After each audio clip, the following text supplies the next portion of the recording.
Domnule Muguri Sărescu, l-ați întrebat pe domnul Ciolacu și cei care conduc România în acest moment la Palatul Victoria de ce am ajuns în această situație?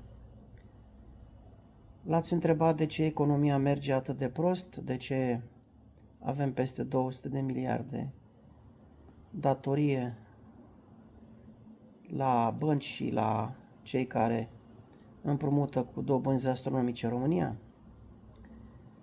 L-ați întrebat de ce antreprenorii români sunt distruși zi de zi cu sânge rece? Pentru că oamenii ăștia nu mai au cum să ajungă la bănci, cum să iau un credit performant și un credit corect. Băncile din România, care sunt cam 13 străine și vreo 2 românești, ce au cu antreprenorii români și cu săracii oameni care vor să apeleze, să-și iau un credit, o linie de credit, o casă sau să-și refinanțeze compania? Păi vă spun eu de ce. Pentru că băncile preferă să împrumute 1 miliard Guvernul României decât să dea 1000-2000 de credite cu bătăi de cap și cu dureri de creieri. Așa mai bine ia banii de la Guvernul României, de la Banca Națională, prin aceste instrumente pe care sunt tare curios. Ce puneți garanții la aceste bănci care ne împrumută cu dobânzi astronomice și îndatorați România până peste cap, urmând ca nici copiii copiilor noștri să nu mai fie în stare să plătească aceste aberații de credite pe care le-ați luat ca să plătiți pensii, șomaj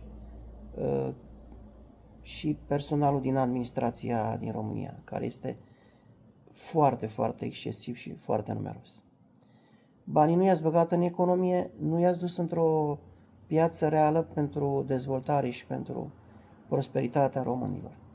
I-ați luat și i-ați aruncat la gunoi, iar acum vă repeziți pe toți românii care au mai rămas în viață și care, cum v-am spus, suntem ca niște găini sugrumate.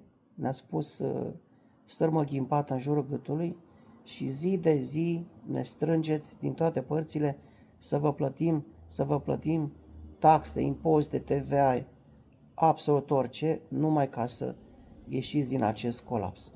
Dar țineți minte că ați omorât aproape toate găinile și nu o să mai aveți de unde să luați atâtea ouă ca să vă ajungă să vă plătiți datoriile și eventual să vă plătiți toate sinecurile pe care le aveți în toate ministerele și în toată administrația publică din România.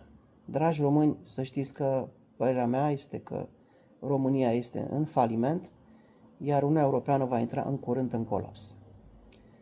Ne auzim, vă pup și vă iubesc.